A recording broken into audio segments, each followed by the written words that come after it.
Estamos aquí. Entonces, damos la bienvenida a esta sesión de webinar, ¿no es cierto? Un seminario en línea para toda la comunidad vinculada e interesada en las actividades que realiza CAPIC, que es la asociación científica que nace de una conferencia de investigadores permanentes en contabilidad hace ya más de 30 años. Quiero contarles que este webinar lo estamos transmitiendo y ha sido organizado desde la Universidad del Biobío, que es socia, obviamente, de CAPIC, y que desde la Escuela de los Contadores Públicos y el grupo de investigación Observatorio Accountability han tomado la responsabilidad de hacer esta primera jornada del 2024. Contarles entonces a nuestros asistentes que hoy día nos van a acompañar la señora Tamara Agnis, que está ya en línea, que es presidenta de Chile Transparente. Ya luego, cuando haga su ponencia, yo voy a hacer una pequeña semblanza de su currículum. Y la segunda ponencia va a estar a cargo del doctor José Ignacio Jarne, que es profesor titular en la Universidad de Zaragoza en España, y que también haré una semblanza de su hoja de vida profesional cuando ya haga su ponencia. Así que para comenzar, por lo formal, le tengo que ceder la palabra a nuestra decana de la Facultad de Ciencias Empresariales de la Universidad del Biobío, doctora Elizabeth Grandón. Adelante. Muy bien. Muy buenos días, estimados, estimadas. Quisiera darles la más cordial bienvenida, saludar a quienes hoy día nos acompañan desde tanto la dirección de CAPIC, los directivos y nuestros expositores que tenemos aquí enfrente, tanto de España, José Jarne y Tamara Agnis, ¿verdad? Desde Chile. Les digo que estoy muy feliz de poder compartir hoy día y darles esta bienvenida y ser las anfitrionas de este primer seminario del año 2024 de CAPIC. Como decía el doctor Morales, ¿cierto? La Universidad del Biobío es socia de CAPIC hace ya desde los inicios de CAPIC, hace muchos años, más de 30 años, y ha acogido también varios conferencias y seminarios, lo cual muestra en realidad nuestra también preocupación por apoyar y generar estos espacios de colaboración interinstitucionales en donde podamos mostrar, ¿cierto?, las investigaciones y poder enriquecer la academia y el cuerpo académico, estudiantil también, y también a la sociedad con estos temas tan interesantes. Entonces, y por eso mismo estamos tan felices de poder participar y ser los anfitriones acá. Quisiera recalcar solamente 2 puntos por el tema del tiempo. Y primero, lo que me llama mucho la atención es justamente los temas que se van a hablar hoy día en este seminario. Estos temas considero que son de vital importancia en este minuto para nuestra región. Hablar de temas de corrupción, hablar de temas de manipulación contable, de transparencia, de falta de transparencia, son justamente desafíos que nosotros tenemos que ir tratando de abordar en los países de Latinoamérica, en nuestros países latinoamericanos.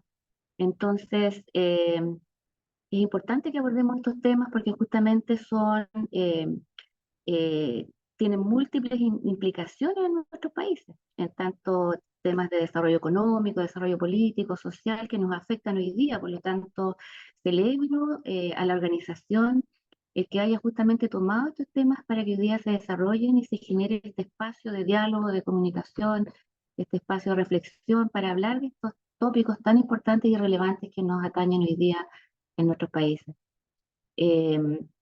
Y segundo, también quisiera recalcar el tema que tiene que ver con el trabajo colaborativo y el trabajo colaborativo que desarrolla CAPIC en términos de lo que es la colaboración entre las distintas instituciones que lo conforman.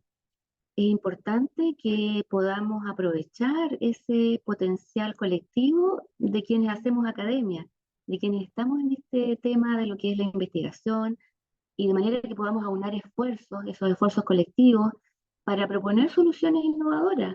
¿Por qué no pensar en estas soluciones a estos grandes problemas comunes que tenemos en nuestra región?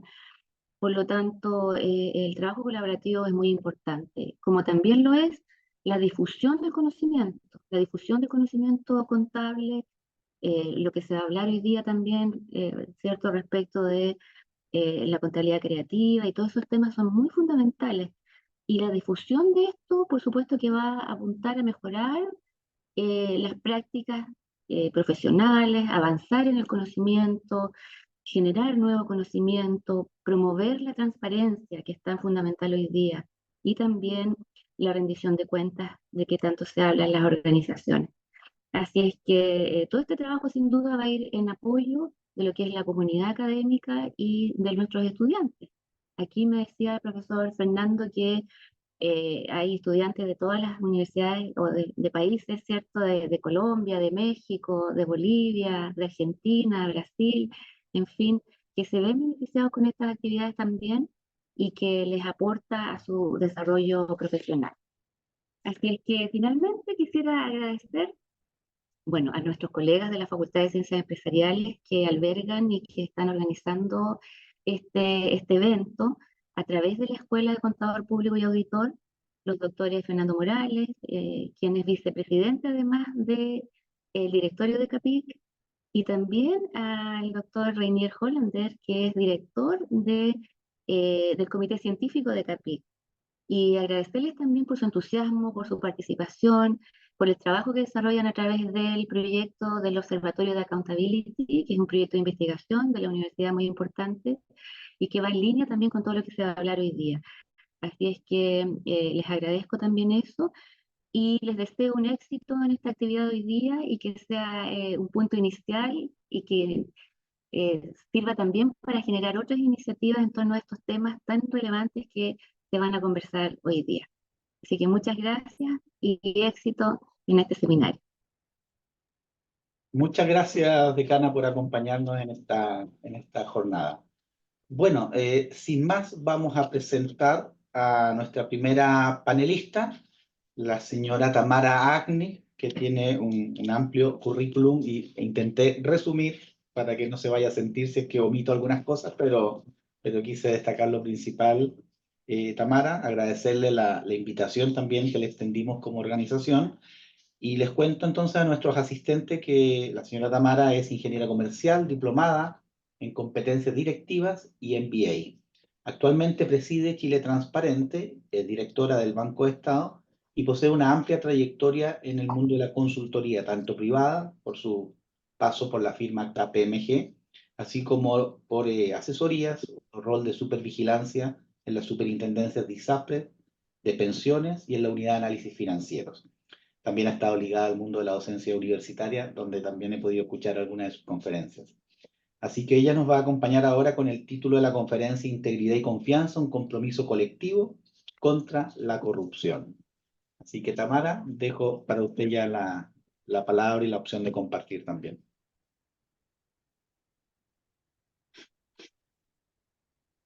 Yo creo que está silenciada todavía. Sí, ahí está. Ahí Sí, estamos.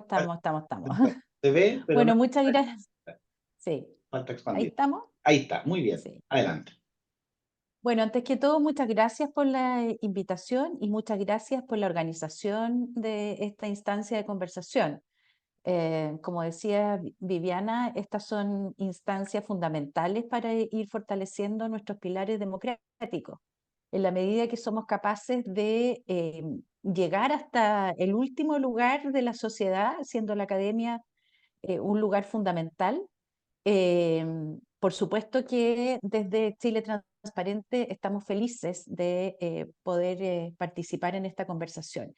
Y una de las cosas que tal vez faltaron, Fernando, de comentar de mi currículum es que yo también me considero como una activista de estos temas, de los temas de integridad, de anticorrupción, también activista de las mujeres. O sea, en general tengo ya, sobre todo a esta altura de la vida, donde creo que mi aporte a la sociedad tiene que ser el gestar los cambios necesarios para llegar a una sociedad mejor, a un mundo mejor. Bueno, pero hoy día les voy a hablar con mi sombrero de presidenta de Chile Transparente. Quiero partir contándoles un poco quiénes somos, haciendo un poquito de publicidad de quiénes somos desde la sociedad civil. Somos el capítulo chileno de una organización internacional que también es una ONG, capítulo chileno de Transparencia Internacional, que somos sociedad civil y aspiramos a promover la transparencia y a dar cumplimiento a nuestra misión, desarrollando no solamente planes, programas y asistencia a las distintas organizaciones de cómo poder combatir la corrupción y, por supuesto, promover la probidad, tanto en el sector público como en el sector privado. Y cuando me refiero al sector privado, no dejo de lado a la propia sociedad civil. Hace poco tuvimos eh, acceso a conocimiento de casos que nos dejaron bien perplejos de cómo desde la sociedad civil se estaban cometiendo aparentemente actos de corrupción. Por lo tanto, desde Chile Transparente tratamos de incidir y de colaborar con todas esas instancias que forman la sociedad completa. Así tal cual como lo tiene Transparencia Internacional, nosotros en Chile Transparente tenemos una visión y esa visión dice relación con tener un mundo libre de corrupción, que es a lo que debiésemos aspirar todos, todos los seres humanos, aquí en Chile, en Guatemala, en México, en Perú, en Europa, donde sea. Por supuesto que en la medida que tengamos un mundo con menos corrupción, van a poder funcionar mucho mejor las instituciones, va a poder incluso funcionar la teoría que se acuña desde las universidades, como las teorías de oferta y demanda, por ejemplo, que para el buen funcionamiento de los mercados necesitamos que funcionen correctamente. Y la corrupción es por decirlo en fácil, un palito en la rueda que impide que esta dinámica de mercado funcione como corresponde. Y bueno, para partir un poco animando la conversación y dimensionar el tamaño del problema del que queremos conversar, les traigo los resultados del índice de percepción de la corrupción que conocimos recién en enero pasado y que mide la percepción que existe en más de 180 países sobre qué tan corruptos son. Este es un índice que tiene, por supuesto, sus ventajas y también sus desventajas. Una de las desventajas es que solamente considera la percepción de corrupción pública. Y como ya les anticipé, la corrupción no solamente se puede materializar en el ámbito público, sino que con mucha fuerza también hemos conocido casos en el ámbito privado y también en la sociedad civil. Y este mapa, que muestra aquellos países o aquellas jurisdicciones según color más clarito, digamos, más amarillo, más claro, con menos percepción de la corrupción, y aquellos que ya se van enrojeciendo son países que son percibidos como más corruptos. Y aquí una primera cosa que llama la atención es que algunos países que gozan de un bajo índice de percepción de la corrupción, como son algunos países en Europa, Alemania, sin ir más lejos, han sido protagonistas de escándalos de corrupción súper importantes, pero en otras jurisdicciones. Y esto, de nuevo, refuerza la idea de que uno necesita, de alguna manera, no solamente portarse bien dentro de las fronteras de su territorio, sino que también cuando va a visitar a los vecinos tiene que comportarse de igual manera. O sea, uno no puede ser no corrupto dentro de sus fronteras y ser corrupto una vez que traspasamos la frontera de nuestro país. Esto es un esfuerzo, como también decía Viviana, un esfuerzo colaborativo de todos los seres humanos y, por supuesto, de todos los países. Y si es que nos acercamos un poquito más a nuestra región, a las Américas, vemos que aquí la percepción de corrupción nos deja bastante preocupados. ¿Por qué? Porque el promedio de nuestros países es bastante bajo, apenas 43 puntos. Si es que me focalizo en Chile, podríamos decir en Chile estamos bastante bien, tenemos una percepción de corrupción de 66 puntos, es decir, muy por sobre el promedio. Incluso si es que ese número lo comparamos con el promedio mundial, también podríamos decir que estamos en la parte alta de la tabla. Pero claramente eso no nos deja tranquilos. No nos deja tranquilos porque si vemos la trayectoria que ha tenido nuestro país acá en Chile, es una trayectoria un poco de inmovilismo, donde no solamente hemos ido retrocediendo paulatinamente en el tiempo, sino que además hemos perdido el liderazgo de la región que hoy día nos lo arrebató Uruguay, hace algunos años, e incluso Barbados está hoy día por sobre la percepción de corrupción que tiene nuestro país. Por lo tanto, lo que uno no puede hacer jamás, que eso es otro de los mensajes que uno puede leer desde estos indicadores, es que nunca puede estar tranquilo. El fenómeno de corrupción es un fenómeno que muta, y así como muta, también tiene que ir mutando los distintos instrumentos y las distintas herramientas que nos permiten ir apuntando a tener sociedades libres de corrupción. Y tal vez desmitificar algunas cosas que se piensan en torno a la corrupción. Algunas cosas que se piensan, que se dicen, como por ejemplo que la corrupción solo ocurre en instituciones públicas. Les acabo de mencionar que eso ya está más que archidemostrado, que no es así. E incluso cuando la corrupción se da en el ámbito público, normalmente al otro lado de la moneda hay un privado que está corrompiendo. Por lo tanto, tampoco están exentos de responsabilidad. Otra de las cosas que se dice y se piensa erróneamente es que este tipo de actos no ocurren en mi propia organización. Solemos tener una percepción muy negativa de los que están al frente, pero demasiado positiva tal vez de lo que ocurre en mi organización. Y aquí una de las cuestiones fundamentales para poder combatir con fuerza la corrupción es ser sumamente conscientes de las vulnerabilidades a las que está expuesto cada uno. Y así como yo les mencionaba que no hay ningún país que esté libre de actos de corrupción, tampoco hay ninguna organización que pueda estar totalmente libre de que sus estructuras jurídicas, por ejemplo, quieran ser utilizadas para cometer actos de corrupción. Por lo tanto, invita a que todas las organizaciones estén permanentemente identificando esos espacios de vulnerabilidad para poner los controles, para poner los sistemas de gestión que permiten ir adelantándose tal vez a esos incentivos medios perversos de querer utilizar los espacios de opacidad o los espacios de falta de control, etc. Y otra de las cuestiones que normalmente también se dice es que es el aparato público quien debe entregar soluciones a esta problemática. Y eso sí que es absolutamente erróneo, falso. Las soluciones van a venir fundamentalmente desde donde se gestan los actos de corrupción y que el sector privado tiene una relevancia dentro de lo que es la actividad económica diaria muy importante. Y por lo tanto, las respuestas para lograr tener economías más libres de corrupción van a venir en una buena parte, si no en una parte mayoritaria, desde el sector privado. Obviamente que la política pública, la legislación van a poner lo suyo, pero quienes aplican la legislación, quienes aplican incluso medidas que no necesariamente requieren de la existencia de una ley, están en el ámbito privado.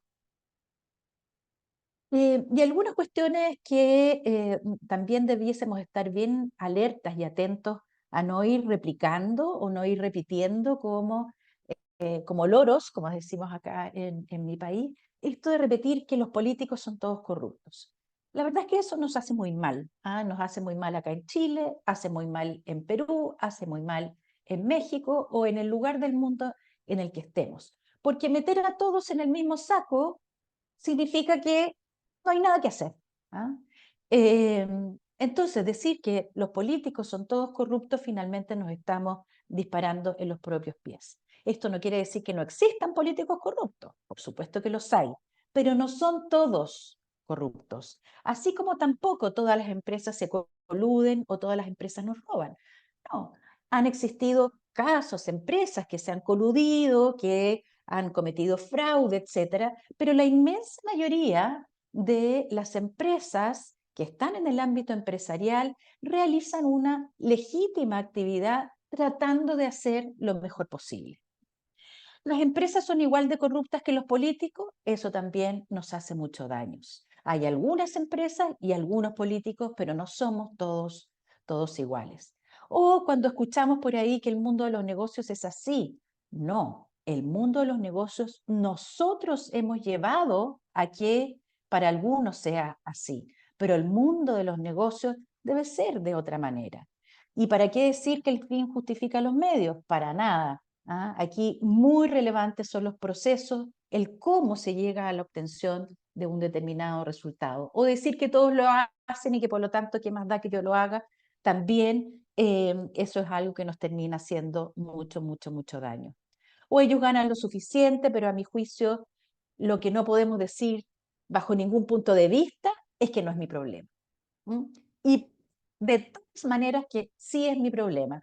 ¿Por qué? Porque desde el lugar en donde estemos, como personas naturales, también vamos a poder colaborar, entregar nuestro granito de arena a darle vuelta a este círculo que tanto daño le hace a nuestros países.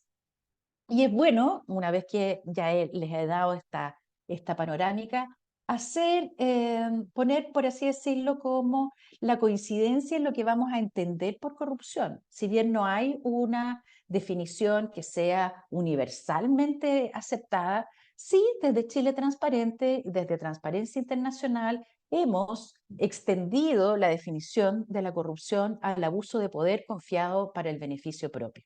A mí, en lo particular, me gusta simplificarlo aún más y decir que la corrupción no es otra cosa que el abuso de poder, sea donde sea. Incluso en el ámbito de nuestros hogares podemos estar haciendo un uso inadecuado de el poder que a veces se nos confiere incluso como padres. Y aquí entonces, una vez que les he dado este panorama, tenemos que tener clarísimo que la evolución de la actividad empresarial ha sufrido cambios. Y hay cambios de paradigmas muy significativos que han ido obligando a las organizaciones a tener una relación distinta con la sociedad. Las empresas hoy día no se relacionan de igual manera que con la sociedad que como lo hacían hace 50 años, ni siquiera como lo hacían hace 5 y tampoco como lo hacían el año pasado. Aquí hay una evolución que nos invita a considerar la manera como nos estamos relacionando con nuestros distintos grupos de interés, por ejemplo, donde necesitamos la obtención de una determinada licencia social para operar y para ello no nos queda más que entrar en un diálogo directo con cada uno de nuestros grupos de interés o con cada uno de nuestros distintos stakeholders, como clientes, proveedores, autoridades, trabajadores, comunidades. Es decir, las empresas hoy día tienen que comportarse de una manera mucho más abierta con sus distintos grupos de interés. Ya no basta estar simplemente justificando su existencia porque dan empleo o porque generan algún producto que es de necesidad para la sociedad. No, las empresas tienen que estar muy claros de qué es lo que nuestros distintos grupos de interés esperan de nosotros. Y bueno, en este mundo más moderno, una vez que entramos en ese diálogo directo con cada uno de nuestros grupos de interés, es fundamental también que las organizaciones participen en la resolución de distintos desafíos de sociedad.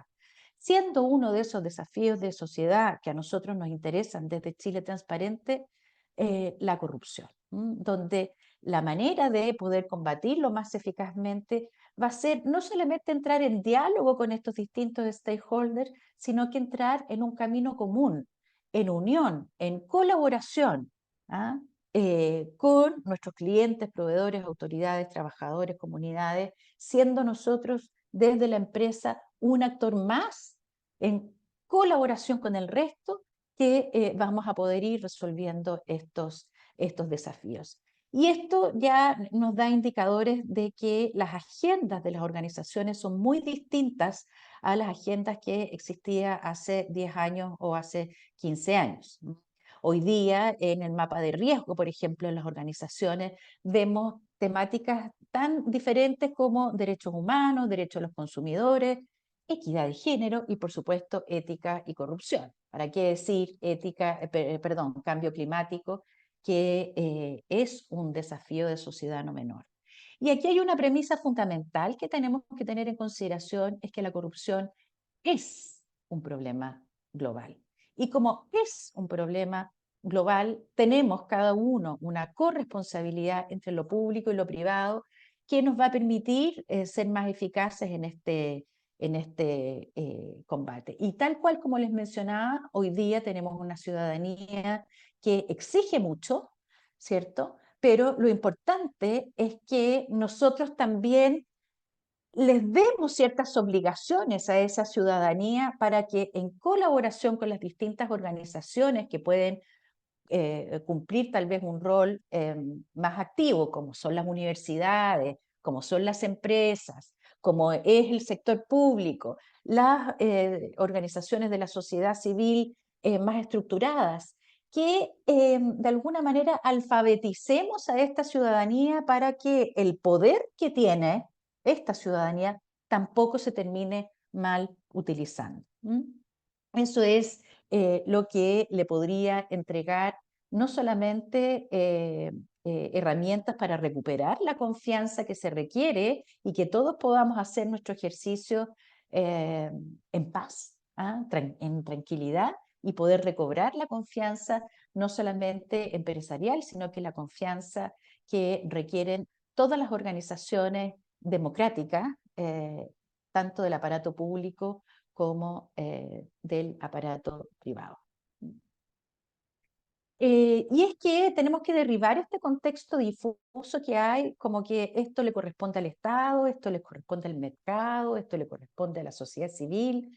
La verdad es que al ser un bien público, el combatir la corrupción se transforma, como les decía hace algunos momentos, en un desafío de sociedad que lo tenemos que resolver en conjunto. Y vale la pena hacer una definición de lo que tal vez estamos entendiendo por ética, que si bien es un concepto filosófico que llevamos siglos de siglos discutiéndolo, o me gusta ponerle un poco de simplicidad para que podamos manejar estos conceptos más en lo cotidiano. Y la ética, a mi juicio, no es únicamente evitar el mal, es por supuesto que muchísimo más amplia y más exigente que la ley. Es, a mi juicio, hacer el mayor bien posible dentro de las distinciones que vamos logrando hacer con la evolución natural de las sociedades, con la evolución natural a la que estamos sometidos permanentemente los seres humanos. Y las personas, desde el lugar donde estemos, tenemos la obligación de hacer el mayor bien posible si es que queremos ser considerados como personas éticas. Y las empresas, desde el poder que tienen, obviamente también tienen la posibilidad de incidir haciendo el mayor bien posible a partir de un comportamiento ético en el ejercicio de su actividad empresarial.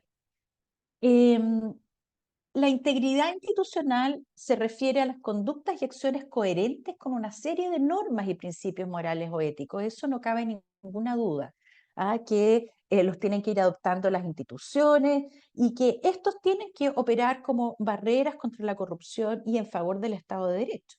La estricta adhesión a un código de ética, a compromisos organizacionales reflejados, por ejemplo, en transparencia, en honestidad y en armonía con lo que uno piensa, con lo que uno dice y con lo que uno hace, termina siendo la forma esencial o la filosofía base de la integridad que nos lleva por este camino de la ética, que es hacer lo correcto dentro de las distinciones, por supuesto, básicas. Y la transparencia juega un rol fundamental, que es un valor en sí mismo, pero además una herramienta que permite construir y reforzar confianza, sea en una persona, sea en una organización pública, privada, de la sociedad civil, etc. Y por supuesto nos invita a tomar mejores decisiones, ya que es realizada las decisiones son tomadas de manera mucho más informada. ¿Y cómo recuperamos la confianza? No solo se debe limitar a entregar información, porque eso termina siendo poco transparente, sino que en este diálogo que es necesario implementar entre los distintos grupos de interés, porque no es lo mismo la información que le podemos entregar a un regulador en un lenguaje mucho más técnico que el que le podemos entregar a nuestros clientes, donde le podemos entregar una memoria de 800 páginas y finalmente estamos siendo todo lo contrario que el objetivo que queríamos lograr, que es ser transparente. Tenemos que hablarle en un lenguaje que el cliente entienda, o que los proveedores entiendan, o que nuestros propios trabajadores puedan entender. Hacer lo correcto, incluso cuando no haya nadie mirando, es una herramienta o una métrica que nos permite a cada uno de nosotros, en tanto personas naturales, convertirnos en agentes de cambio. Y por supuesto, anteponer el interés público a los intereses propios siempre va a ser una muy buena práctica. Eso es lo que yo quería compartir hoy día con ustedes. No sé si me pasé un poquito de los minutos porque me apasiona un poco conversando de estas materias. Así es que, Fernando, muchísimas gracias y te devuelvo el micrófono. Muchas gracias, Tamara. No, estuvo muy ajustada en los tiempos que le habíamos requerido, así que se lo agradecemos, ya que partimos un pelín atrasado. Ya a mí no me gustaría hacer una valoración de su ponencia, porque obviamente solo me corresponde agradecer, pero sí quizás destacar o reiterar para los asistentes y lo que le queda a uno también, como en este caso como académico, en nuestro rol de investigación que realizamos en los que pertenecemos a CAPIC, esta idea de la reportabilidad versus la actuación. Yo creo que es re interesante lo que está ahí, porque en realidad estamos hoy día como en un escenario en donde a mayor reportabilidad tendríamos la sensación de que ese ejercicio de la transparencia sería la solución a las malas prácticas.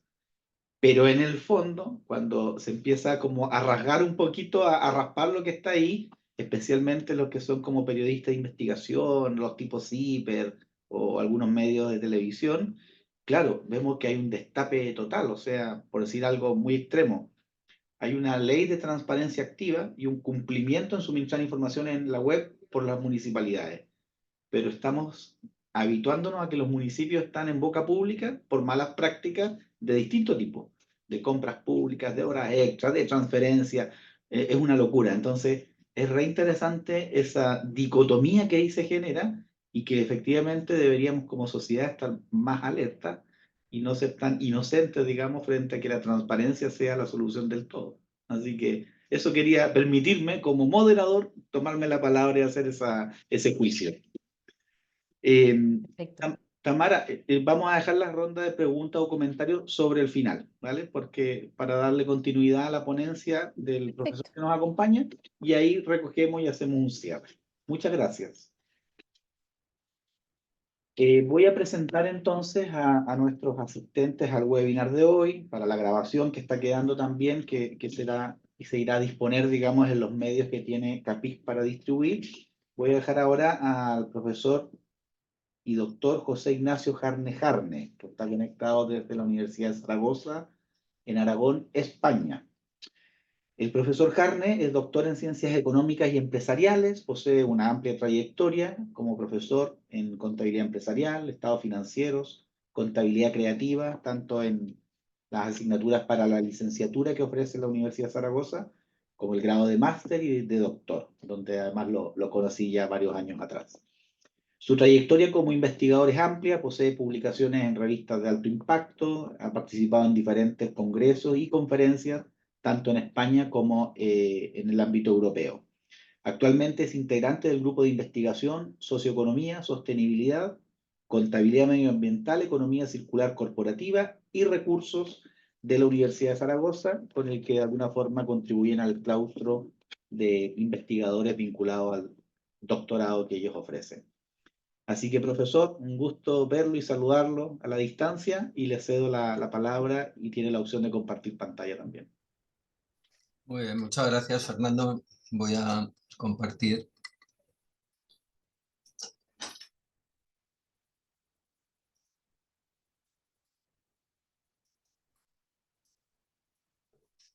Vale, espero se ve correctamente. Se ve muy bien. Bien, buenos días, buenas tardes desde aquí de España. En primer lugar, quería dar las gracias y la oportunidad que me brindan para participar en esta sesión, tanto a la Universidad del Biobío como a CAPIC, cuya labor de la conferencia pues no queda reducida al ámbito continental americano, sino que traspasa esas fronteras y también es conocido por aquí, por España, por su activo papel en la transferencia y en dar a conocer la investigación en el tema contable. También quería felicitar a mi predecesora, Tamara, por la brillante exposición que ha realizado. Y he de decir que me reconforta ver a España con un color no demasiado rojo en ese mapa que nos ha dibujado, aunque a veces la percepción que tenemos desde dentro es un tanto diferente. Dicho esto, como es mi origen y mi actividad es fundamentalmente académica, pues mi exposición va a ser un tanto más desde el punto de vista académico de la que ha realizado Tamara. Espero estar a la altura también de la calidad de la misma.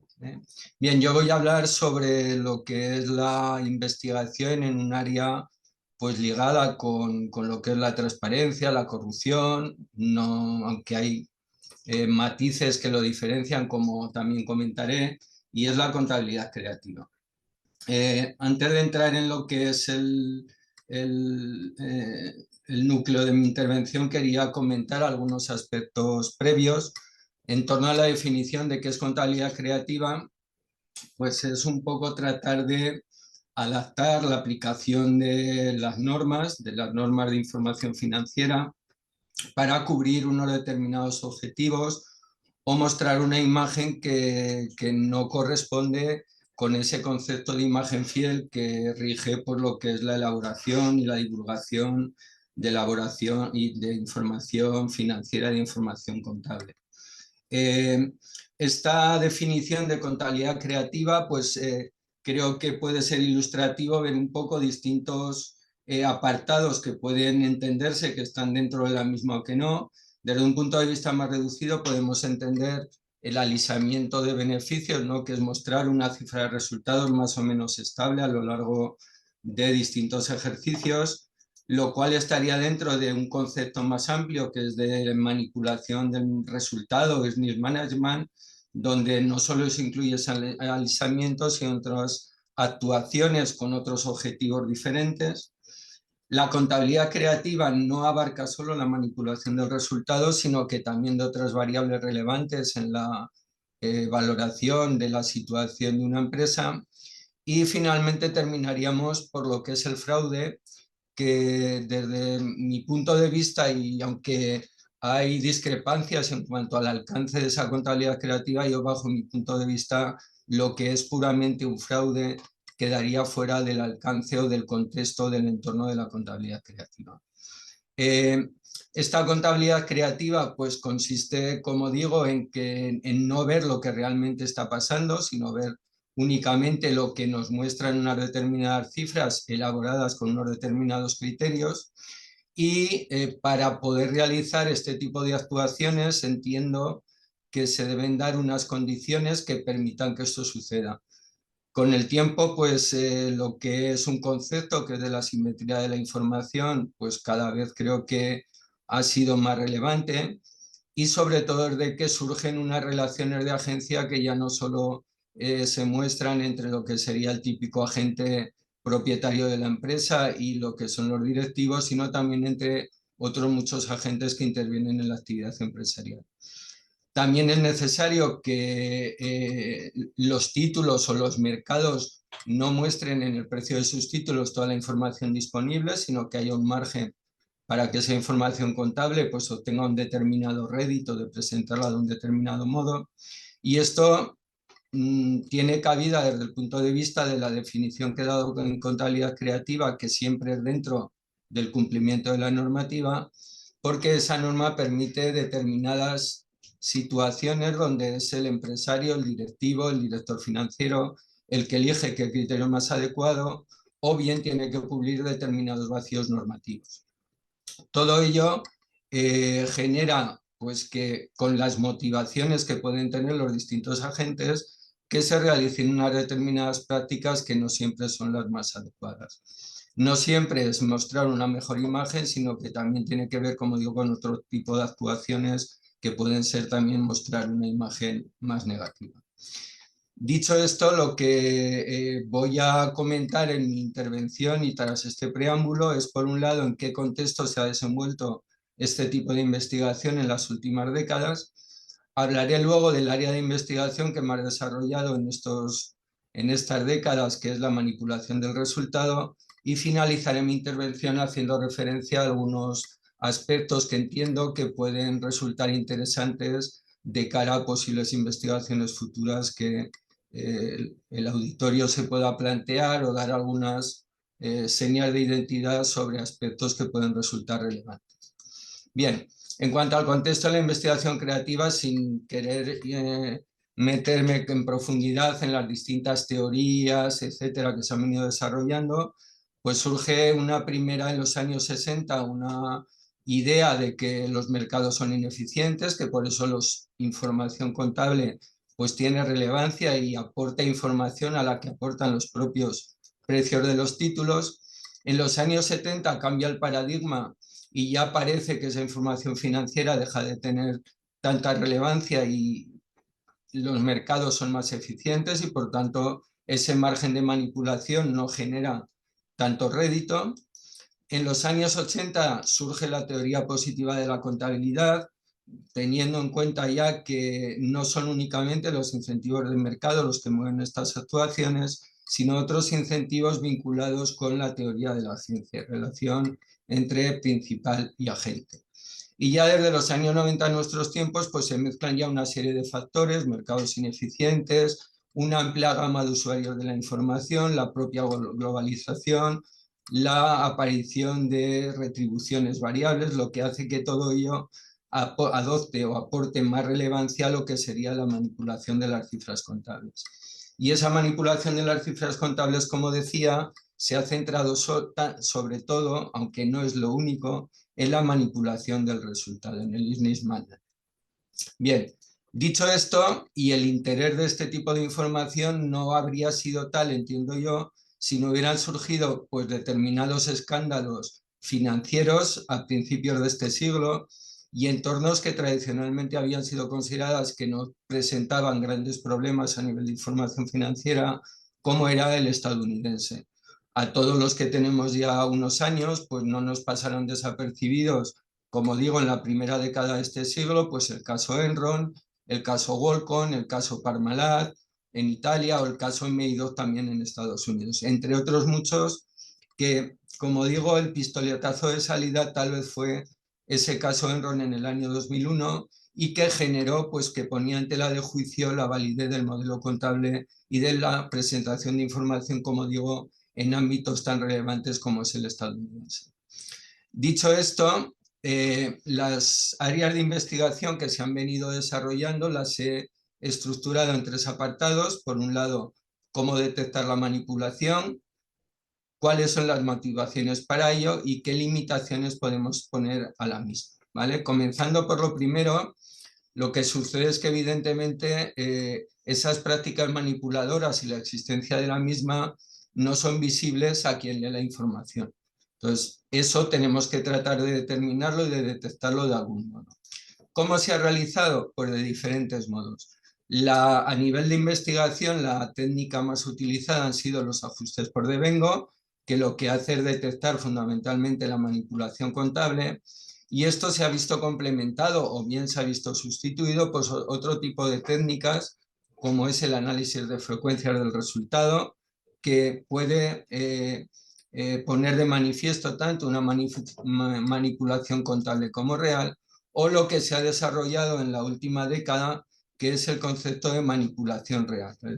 Es decir, actividades que desarrollan las empresas que no son manejos contables, sino que son operaciones que realizan las empresas para poder maquillar algunas cifras, de algún modo sus cifras al final del ejercicio. Dicho esto, y comenzando por la primera técnica, esta técnica de ajuste por devengo pues consiste en diferenciar qué parte de esos ajustes por devengo son normales, es decir, están justificados por la actividad de la empresa, y qué parte pueden tener carácter discrecional. Para ello lo que se hace es, en primer lugar, calcular esos ajustes por devengo, que son la diferencia entre el resultado y el cash flow operativo. Esto ha sido posible sobre todo en los últimos años, pero ha habido muchos años que esto no era posible por falta de información y se recurría a un método indirecto donde se trataba de aproximar a esos ajustes por devengo con algunos de los ajustes en ese tránsito entre el resultado y el cash flow operativo. Bien, esto posteriormente lo que se hacía era diferenciar, o lo que se hace es diferenciar esos ajustes totales en dos partes, la parte no discrecional, no manipulable, y la manipulable. De esta forma, la parte manipulable, que se entiende que es menos observable, surgiría de la diferencia entre los ajustes totales y los no discrecionales, los que no son manipulables. Y esto nos permite a su vez diferenciar el resultado de la empresa en dos partes: el resultado que no es objeto de manipulación y la parte manipulable del mismo. De este modo, lo que se ha hecho en investigación es tratar de estimar unos ajustes que son los no discrecionales, los que se entiende que son observables, de el total, para calcular por diferencia la parte no observable, que son los ajustes discrecionales, la parte manipulable. Estos modelos han sido variados. En los años 80 se desarrollaron varios modelos, pero con un componente estadístico muy limitado. Se basaban sobre todo en datos históricos y en pensar que la media de los ajustes totales será la parte no discrecional de los mismos. Y el punto, digamos, de inflexión fue un trabajo de Jones del año 91, donde trata de estimar esos ajustes no manipulables, los no discrecionales, a través de unas variables que se entienden son proxies de esos ajustes, o que explican esos ajustes que normalmente una empresa debería tener. Esto se hace depender de la variación de las ventas y del inmovilizado, porque se entiende que esos ajustes discrecionales están relacionados con los mismos, y la parte de esa regresión, que es el error de la misma, serían los ajustes discrecionales, la parte manipulable del resultado. Y esta es la metodología que mayoritariamente se ha ido utilizando, con algunas modificaciones a lo largo del tiempo. Han surgido multitud de modelos. Yo les pongo 2 o 3 para que vean un poco cómo ha evolucionado. Pues el modelo de Jones modificado de mediados de los 90 lo que hace es considerar que la parte manipulable del resultado es precisamente la que se realiza a crédito, las ventas a crédito. Y por ese motivo se exime de la parte no manipulable las ventas precisamente a crédito, las variaciones de las cuentas a cobrar. El modelo de Juni-Miller lo que hace es considerar que el comportamiento de los ingresos y de los gastos es diferente, y por lo tanto no basta con estimar esa manipulación vía ingresos, sino que también hay que manipular los gastos. Hay que considerar la estimación de los gastos, perdón. Y finalmente, el último que les quería mencionar era el de Lerkel y Richardson, donde incorpora otras variables relacionadas con el crecimiento de la empresa, medido a través del go to market, o con la rentabilidad de la misma, medido a través del cash flow. Bien, esta es una de las herramientas utilizadas. No es perfecta, es decir, que no es perfecta. Ha sido complementada para analizar muchas veces la robustez de esa otra metodología con los análisis de frecuencia del resultado. Lo que se hace es ver si en momentos clave, como sería que una empresa prefiere presentar beneficios, aunque sean pequeños, a presentar pérdidas, o prefiere presentar resultados estables, o prefiere presentar unos resultados que cumplan la previsión de los analistas, y lo que se hace es ver si hay algún corte muy sustancial en la frecuencia de esos resultados, como se ve en este gráfico, por ejemplo, en torno al tal resultado nulo. Las empresas prefieren presentar un beneficio, aunque sea pequeño, a presentar pérdidas. Bien, y luego en torno a la manipulación real, que como digo se ha desarrollado en la última década, lo que hace ya es evaluar la realización de operaciones reales que tiene que ver con gastos discrecionales, con el aumento de ventas a final de año, con excesos de producción, con ventas de activos inmovilizados, es decir, operaciones que realmente realiza la empresa y que no son manejos contables. En este sentido, lo que aporta es que este tipo de manipulación realmente afecta a los flujos de caja de las empresas y puede reducir el valor de las mismas, de una forma directa, ya no de una forma indirecta como podría hacerlo la manipulación contable. Se ha trabajado en dos líneas, por un lado en la detección de este tipo de manipulación y por otro en el efecto sustitutivo que puede tener respecto a la manipulación contable. ¿Cómo se ha trabajado? Pues metodológicamente de una forma similar a los ajustes por devengo. Se trata de estimar lo que son los importes normales de esos gastos en la empresa vía ventas, vía gastos, vía variación de ventas, y el error de las predicciones de esas regresiones que se plantean sería la medida de la manipulación real. Bien, la segunda parte que quería comentar era por qué se manipula, cuáles son las motivaciones que tienen los directivos, las empresas para realizar esa manipulación. Bien, tradicionalmente se ha venido diferenciando tres tipos de motivaciones, lo que serían contractuales, vinculadas con bonos de directivos, de retribuciones variables dependientes del resultado de otras magnitudes, contratos de deuda, es decir, financiación ajena cuyo coste depende de la evolución de determinadas variables contables. Ha habido una segunda tipo de motivaciones de carácter político gubernamental que se han generado sobre todo en sectores regulados, en aspectos relacionados con la fiscalidad de las empresas, en épocas de crisis, y en este sentido, a título de ejemplo, les pongo la evolución que en el sector eléctrico español se tenía entre lo que eran los ajustes por devengo y lo que eran las tarifas eléctricas que estaban reguladas en aquellos momentos. Como se puede observar, la línea azul, a medida que las tarifas se reducían, las empresas incrementaban su manipulación al alza del resultado para cubrir los objetivos, y cuando las tarifas eran mayores, lo que hacían las empresas para no mostrar una cifra de resultados excesivamente alta es manipular a la baja. Bien, y la tercera tipología de motivación sería la de valoración, es decir, valorar determinadas magnitudes de un modo continuado, es decir, recurrente, haciendo referencia a pues, determinados objetivos como son la rentabilidad nula o el incremento de la propia rentabilidad. Se ven estas frecuencias como hay cortes importantes en esos niveles cero de variación de rentabilidad o rentabilidad. O motivaciones puntuales, por ejemplo, cuando va a salir a bolsa una compañía. Antes de salir, cuando hay una oferta pública de acciones, se observa cómo se trata de incrementar la cifra de resultados previa a hacerse pública esa oferta, o por parte de la compra de la empresa por parte de los propios directivos. ¿De acuerdo? Bien, y ya para ir terminando, simplemente hacer referencia a cómo controlar la manipulación, es decir, cómo se puede controlar esa manipulación. Hay distintas herramientas a través de prácticas, de mecanismos de control, de penalizaciones. En todas ellas influyen los factores institucionales de muy diverso tipo, nivel de desarrollo del mercado, grado de concentración de la propiedad, etcétera, y a través de las normas que se pretende, pues tal vez reducir la accionalidad. He de decir que en esto hay un amplio debate porque no todo el mundo está de acuerdo en reducir esa accionalidad, porque hay quien entiende que aportan información extra a la hora de elaborar los estados financieros. O bien mediante mecanismos de control, auditoría, control interno mediante códigos de buen gobierno, o bien mediante penalizaciones, bien sean generales, con un mayor enforcement de la norma, o bien solo para las empresas que cotizan.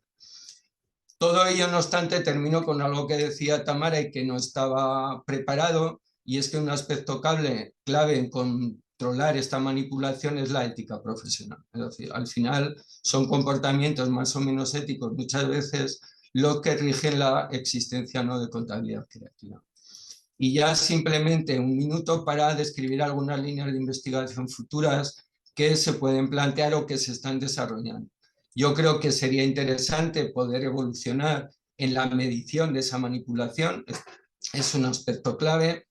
También en esa diferenciación en manipulación contable y real y su posible efecto sustitutivo.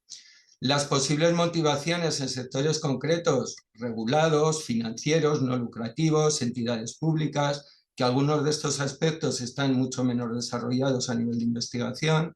Manipulación contable en determinadas épocas, pues el COVID-19, pues todo lo hemos vivido y también a nivel contable, pues tuvo un impacto notable, crisis financieras, conflictos bélicos que estamos viviendo, impacto de la manipulación en pronósticos de analistas, impactos de determinados cambios normativos, trabajar con empresas no cotizadas que por falta de información muchas veces se dejan un tanto al margen, o también trabajar en información sobre sostenibilidad que se está desarrollando de una forma muy notable en el entorno europeo mediante unas nuevas normas que se han publicado a finales del 23 y que son aplicables ya en este año 24, o también del IFRS mediante el ISSB, que es el organismo que emite normas de este tipo. O como no podía ser de otro modo, pues qué impacto puede tener la inteligencia artificial en toda esta problemática. ¿De acuerdo? Bien, muchas gracias por su atención. Espero no haberles cansado y no sé si me he ceñido mucho el tiempo o no. No, no podía cortarlo, profesor. No tengo autoridad para haberle Pero suspendido. no me he pasado mucho, ¿no? No, está muy bien. Muchas gracias, José Ignacio, por tu presentación. Un tema siempre sensible que ya tiene muchas, un par de décadas, al menos 3 décadas quizás desde que se iniciaron las primeras investigaciones en este ámbito y no pasa nunca de moda, desgraciadamente, ¿no es cierto? Porque claro, aunque los modelos quizás están reiterados y nuevos investigadores van o agregando variables o ajustando variables, está esa necesidad de que el mundo de la investigación tome observancia de estas prácticas de ajustes por devengo en las compañías. Entonces, parece que es como un combustible, está permanentemente ahí el mundo empresarial en este caso, que es el más observado desde la metodología de ajustes por devengo, tener que justamente advertirle a la comunidad empresarial y estudiantil que hay ahí un tema sensible en este efecto de adulteración de resultados, con las finalidades que luego uno podría especular. Así que muchas gracias, José Ignacio Jarne. Tengo algunas consultas acá para ambos que he ido recogiendo del chat, que pido disculpas, estaba deshabilitado en la primera parte, pero me lo advirtieron ahí por la opción de las preguntas y respuestas y le agradezco a alguien anónimo que me lo dijo.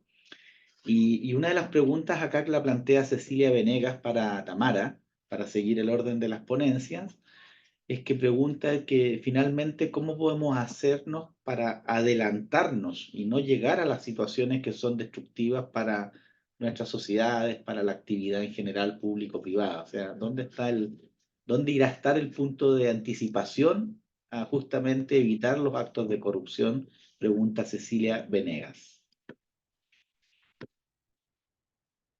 Bueno, muchas gracias Cecilia por la pregunta, que es súper complicada y compleja de responder, porque no hay una sola fórmula que nos permita eh, terminar con este fenómeno que, como yo les planteaba en la presentación, tanto daño le hace a la confianza de la sociedad entera, para públicos y para privados.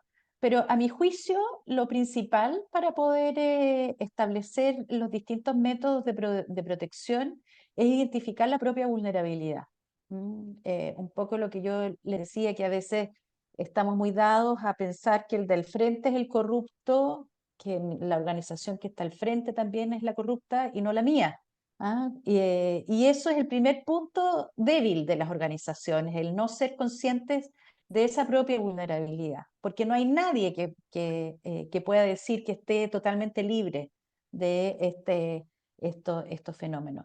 Y en base, y aquí no se trata tampoco de inventar la rueda nuevamente, sino que en base a lo que ya la propia actividad académica nos viene diciendo hace mucho tiempo, que tenemos que hacer evaluaciones de riesgo. Y para riesgos grandes, herramientas grandes. Riesgos pequeños, muchas veces incluso monitorearlos simplemente sin ejercer acciones demasiado voluminosas para riesgos que pueden ser pequeños. ¿Por qué? Porque cuando no lo hacemos de esa manera, terminamos generando un doble problema. Cuando ponemos cosas demasiado sofisticadas para contener un riesgo muy pequeño, lo que terminamos haciendo es invitando a que las distintas organizaciones se salten las reglas. Y desde el minuto que te empiezas a saltar una regla pequeña, estás dando pie para que cualquiera se sienta como en el poder, digamos, de poder saltarse cualquier regla. Y eso nos termina haciendo mucho daño. Gracias, sí. Tenemos también un comentario para el profesor Harne. Ay, como que me pegué. Ay, perdón, ahí sí. Tenemos un comentario para el profesor Harne de Carmen. Voy a tomar la última que recogí del chat, que le pregunta si esto se puede examinar, estos ajustes por devengo, en el sector de empresas no cotizadas, porque es habitualmente estudiado el cotizada, porque son de información pública, digamos, ¿no es cierto?, en distintos suministros de bases de datos o directamente en cada compañía. Y si tiene alguna información sobre dónde hay fuentes de datos, de informaciones, de datos de no cotizadas. ¿Es factible eso, Pepe? Muy bien. Bueno, buena pregunta, porque precisamente he comentado que era una de las áreas de investigación a desarrollar, porque efectivamente la de investigación que se ha realizado hasta ahora se ha centrado en grandes compañías o en empresas cotizadas, pues por el hecho de tener información pública. La posibilidad de recurrir a ese tipo de datos, que al final el problema de estos modelos, por llamarlo problema de algún modo, es que se necesita de una batería de información bastante importante, y no de 1 o 2 años, sino de una serie de años mayor. Es decir, pues trabajar para la estimación de esos ajustes por devengo con menos de 10 años es complicado. Esto depende del entorno, es decir, si recurrimos al entorno que más conozco, que es el europeo, el español, pues las empresas pequeñas, todas ellas deben depositar sus cuentas en los registros mercantiles. Por ese medio se podía obtener información, pero habría que tabularla. Lo más socorrido es poder recurrir a bases de datos que estén configuradas para ello. De empresas no cotizadas no es muy habitual encontrarnos con esas bases de datos. A nivel de España y Portugal, por ejemplo, sí que hay una base de datos que se denomina SABI, pero que únicamente incluye España o Portugal. Hay bases de datos a nivel mundial, pero que desgraciadamente se centran sobre todo en empresas grandes y cotizadas. Entonces, la disponibilidad de esos datos entiendo que está vinculada más con el entorno concreto en el que se quiera trabajar, con que poder generalizar en dónde encontrar esos datos en general en cualquier país o área geográfica. Siento no poder ser más preciso, pero la disponibilidad de esos datos ya no es por voy a la Comisión Nacional del Mercado de Valores de este país y ahí voy a tener los datos, o voy a su página web y ahí tengo los datos. En cualquier caso, eso tampoco sería la solución, porque lo que se hace es trabajar sobre todo con bases de datos ya que están informatizadas y se pueden descargar los datos necesarios de un número elevado de años. Es difícil encontrarlos efectivamente. Bien. Y José Ignacio, para tomar el hilo de una pregunta que hizo Joan Valderrama, y Sí. preguntaba cómo se vinculaba esta línea de investigación de la contabilidad creativa y de los ajustes por devengo con los dilemas éticos para el contador. Sí, ¿cuál es la ligación ahí? ¿Cuál es tu mirada sobre eso? Pues es que está íntimamente relacionada. Si han visto mi exposición, terminaba prácticamente hablando de lo que eran las limitaciones a esa contabilidad creativa, y evidentemente esas limitaciones se pueden instaurar de todo tipo: auditoría, códigos de buen gobierno, penalizaciones de todo tipo, pero al fin y al cabo estoy de acuerdo con el que pregunta. Es una cuestión con un componente de ética profesional muy importante. Entonces, erradicar estas prácticas yo creo que es imposible, porque es consustancial a la propia raza humana. Es decir, esos comportamientos no éticos yo creo que es imposible de eliminarlos. Por la rapidez de la exposición no me ha dado tiempo a comentarlo, pero yo creo que ahí las universidades y los profesores que transmitimos los conocimientos tenemos algo que decir. Es decir, y podemos transmitir que hay que actuar de un determinado modo y que no siempre tiene que ser cortoplacista, es decir, que no inmediatamente tengo que tratar de conseguir a cualquier precio esos objetivos. Hablo objetivos desde el punto de vista de consecuciones de unas determinadas magnitudes contables, ¿a costa de qué? Pues de utilizar prácticas no éticas, determinados engaños que luego en muchos casos acaban en auténticos fraudes. Entonces, efectivamente, el análisis de la ética profesional empresarial en el contexto de la contabilidad creativa está íntimamente ligado. Yo creo que van totalmente de la mano. Bien. Gracias, profesor. Y para ir cerrando, serían las últimas preguntas que vamos a tomar, digamos, de lo que nos han escrito para la señora Tamara. Por acá hay un saludo primero de Darío, que está conectado desde Argentina, desde Tandil, y él hace un comentario acerca de cómo se está inmiscuyendo estos temas con el concepto de compliance, que está como muy extendido, ¿no es cierto?, ocupar el anglicismo para esta idea, y hace la bajada a las pymes, cómo también las pymes pueden entrar en esta dinámica de prácticas de corrupción o combate a la corrupción, y cuál es el rol que habría en ese segmento particularmente. Es bien extenso lo que escribe Darío, pero trato de resumir en estas dos ideas Sí. fuertes que están en su comentario. Sí, bueno, muchas gracias Darío por esa pregunta porque creo que está también ligada a lo que mencioné en la respuesta anterior, que lo importante que es identificar el tamaño de los problemas, ¿no? Porque también hemos visto que hay malas prácticas que terminan instalando sistemas de cumplimiento, de compliance demasiado sofisticados en empresas muy pequeñas que son muy simples. Entonces, lo primero que cada organización requiere sus propias recetas para ajustar sus estructuras de gestión a los distintos riesgos de corrupción o de cualquier otro riesgo en realidad.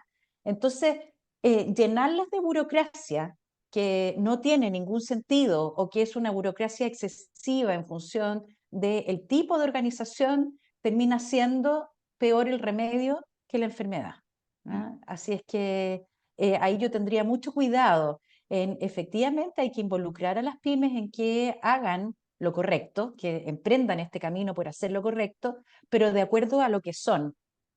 No podemos exigirle a una pyme los mismos controles y el mismo nivel de instalación de sofisticación de sistemas de seguimiento de riesgo que a un banco, por ejemplo. Y eso yo me tengo que incorporar a otra reunión, así es que Fernando, aprovecho de agradecerte y Muchas me gracias. despido. Un saludo para todos y tengo que volar. Sí, sí, ya estamos cerrando y ya ha sido suficiente. Te agradecemos mucho, Tamara. Muchas gracias. Chao, chao. Bien, para ir cerrando, tenemos acá en la conexión a dos directivos de nuestra asociación de CAPIC. Se encuentra, entiendo, en la Universidad Diego Portales, el profesor Humberto Borges Quintanilla, que él tiene su filiación en la Universidad Alberto Hurtado, pero como presidente de nuestra asociación está haciendo una visita a las instalaciones que van a ser sede del siguiente congreso anual, y quizás él nos puede dar un mensaje desde allá de saludo al evento y también informarnos cómo se está preparando la Universidad Diego Portales en este contexto. Y luego le voy a hacer la palabra a Viviana Puentes, como presidenta del Comité Científico de CAPIC, que también quiere darnos algún saludo y una información importante de lo que es el desarrollo de la asociación. Así que Humberto, no sé si me escuchas bien y si tú estás habilitado para micrófono, podrías A ver, probar.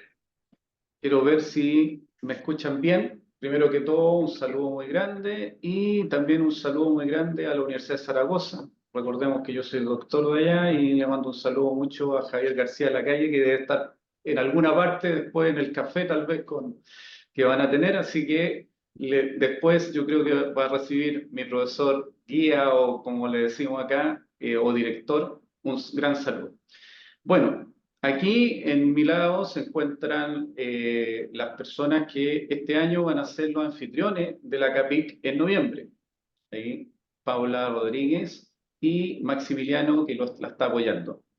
Paula es la directora de la carrera en la Universidad Diego Portales. Si quieres, puedes presentarte, Paula, para aquí. Hola, saludo a todos.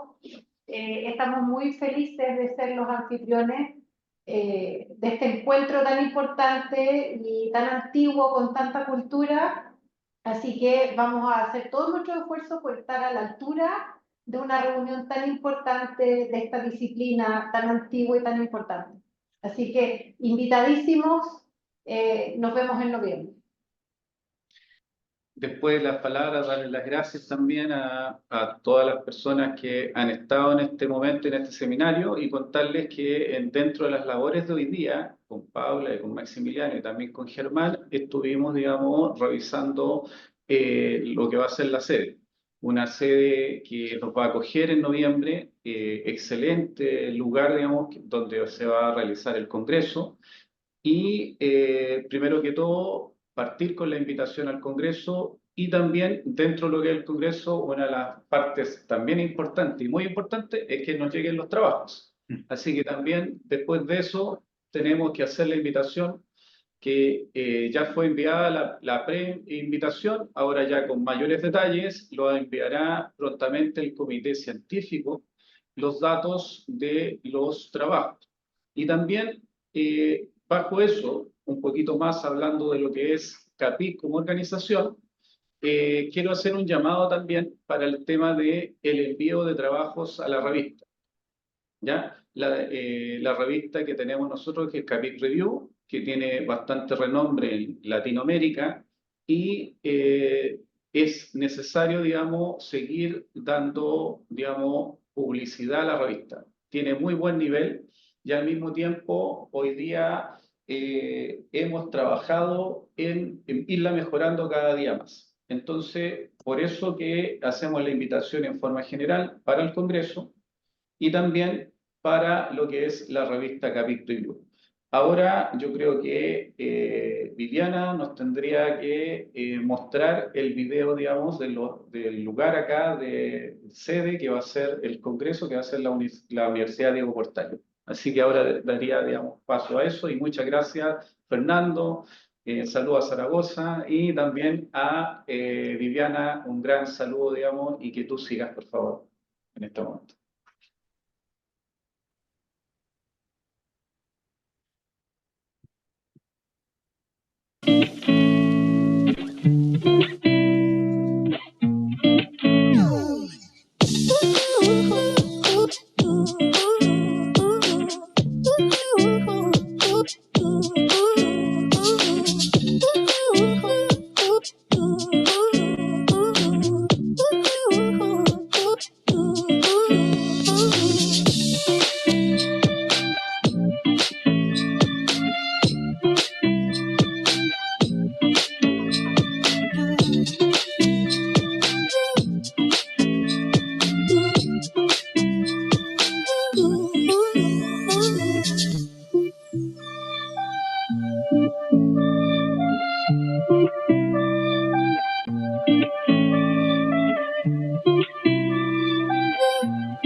Bonito video, bonitas instalaciones, se ve muy bien.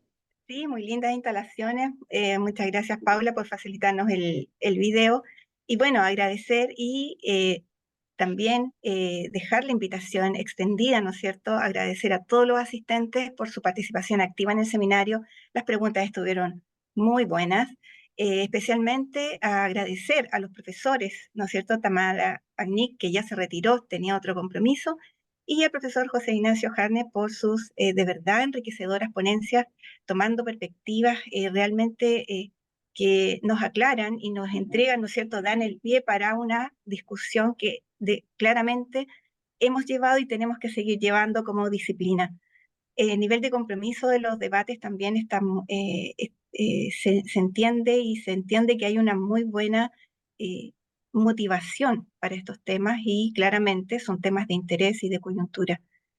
Entonces, con mayor razón, los invitamos, ¿no es cierto?, para que participen de nuestra conferencia, de la conferencia CAPIC, envíen sus trabajos. Hemos enviado algunos correos, vamos a seguir enviando estos correos con las bases para que ustedes nos entreguen estos futuros, tanto en investigación como en la categoría ensayo. Hasta el 14 de julio es la primera entrega. Y también, por supuesto, ya lo explicó Humberto, la participación en nuestra revista. También les vamos a enviar el link para inscribirse y tener, ¿no es cierto?, entregar documentos o sus artículos para la revista. Y agradecer de verdad en forma muy especial a Fernando Morales y a Reinier Hollander, ambos, ¿no es cierto?, Fernando, vicepresidente de la conferencia CAPIC, y Reinier, también director dentro del comité científico, por el gran trabajo que han realizado en la organización de este primer seminario del ciclo 2024 para lo que es la conferencia CAPIC. Así que muchas gracias a la Universidad del Bío Bío, muchas gracias Fernando, Reinier, y también a todos los participantes. Muy bien. Bueno, sin más, nos despedimos entonces. Te vuelvo a agradecer, profesor Jarme, también a Tamara, que ya se tuvo que desconectar, y a la universidad anfitriona de lo que va a ser el congreso del mes de noviembre, y atento entonces a las nuevas convocatorias que haga el comité científico y CAPIC en los siguientes seminarios o talleres o conferencias, según lo que se vaya programando, porque la idea es mantenernos activos, dialogando y escuchando también a las personas de referencia en el mundo de la investigación. Así que esté muy bien. Hasta luego.